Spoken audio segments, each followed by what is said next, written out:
We're doing Leno Lace today. So Leno Lace is when the warp ends get twisted, and we twist them purposely with our fingers.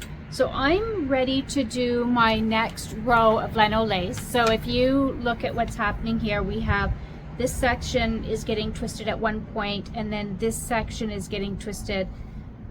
This section is getting twisted at a different point. So we're ready to do these sections here right now. Sorry, these sections. So I'm going to put my heddle's in the downshed because that's when I'm doing my lace, and I'm going to put it under all of these until I get to the sections that need the lace. I'm just going to lay my shuttle on the top there, and then I'm working in groups of 6, so I'm going to pick up the 6 that make it up. I'm going to divide it into 2. I'm bringing the top one over top so that we're traveling from the right to the left. So I'm going to take the left wefts, move them over to the right, over top of the right, and then the right ends come up, and they have moved over and they are underneath or over top of the ones on the left now. And so you can see that there is a cross here. So I'm taking my 6 warp ends. I'm taking the top one, passing it over top. Sorry, the left one's passing it over top of the right. Then I pick up my right, drop the left. I've got this space here now that my shuttle is going to pass through. I'm going to take my next group of 6. This one is not included, it's just being left. Divide them in half, take the left side, pass it over to the right side, take the right, it's underneath of the left. I can drop the left, bring the right up, and there we go. And I have one more section here.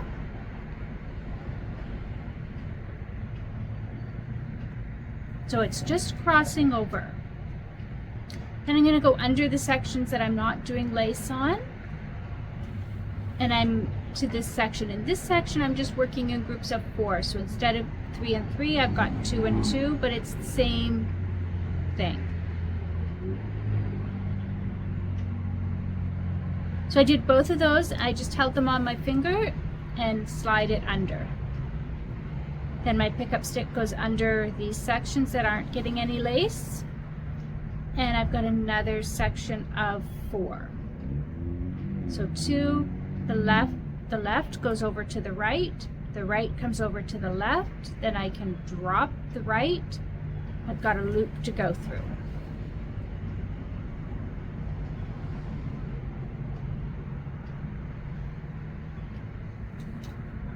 So it's not very difficult, but it definitely takes far more time than plain weave, but it gives quite a delicate fabric, but it's also quite a stable fabric because those twists hold everything in place.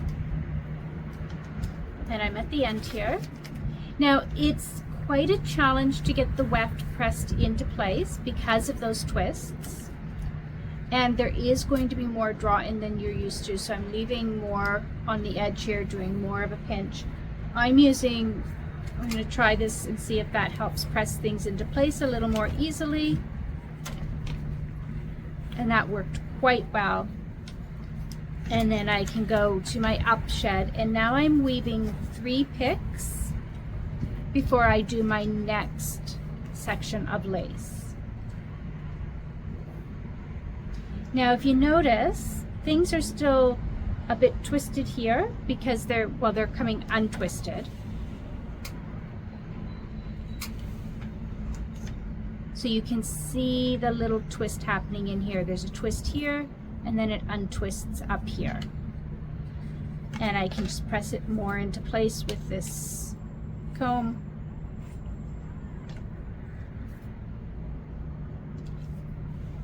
You're going to have more gaps in your weaving than you normally would.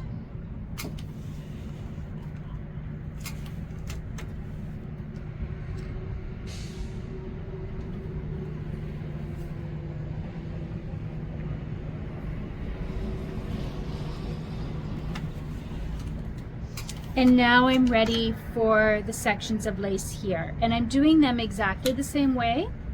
So I'm in a down shed. You can do your Leno lace in an up or down shed, just be consistent. I'm doing it in a down shed. And there's my 6 ends right there. I'm dividing them in 3, passing them over. There's my loop, and I'm just going to do all of them all at once and hold them on my finger. Let's make sure I get all 6 here. So I'm just holding them on my finger here, all crossed.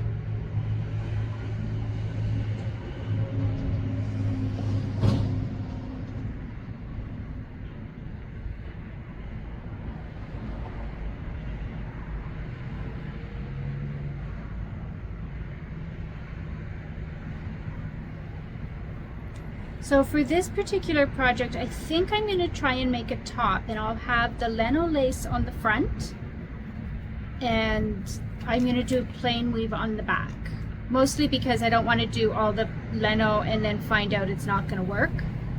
So I'm going to try it with plain weave on the back, and then if that works, I might do one that's all Leno lace, but we shall see how this one works first. This is my prototype. It's going to be a little shorter than I would generally wear for a top as well, simply because I didn't decide until I got it on, until I started warping, that I was going to make a top. I hadn't really decided what I was going to do, but I was warping and I thought, oh, this might make a really cute top.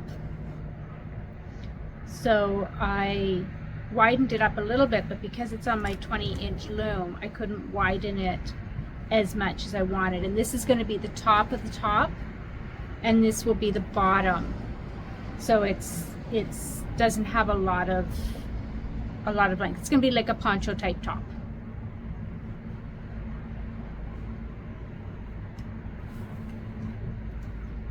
So I'm just going underneath the sections that don't need the lace.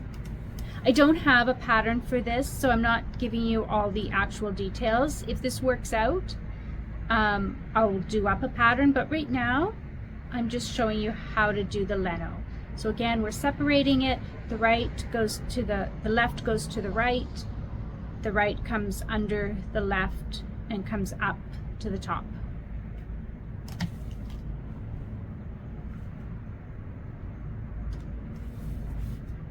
It doesn't really matter, so we could be crossing the other way, but that gives your cross then goes in the opposite direction. So I'm just keeping all my crosses going in the same direction.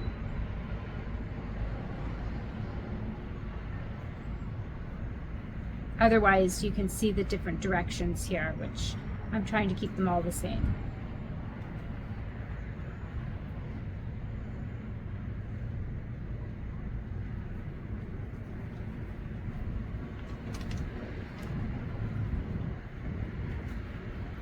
This is my final block of 6. So they're all there on my finger. Now I can slide my shuttle through and go through the rest of the shed.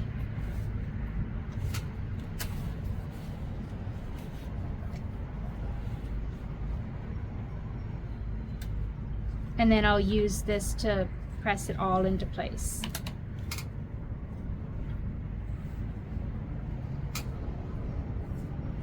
And then I can change my shades and keep on weaving.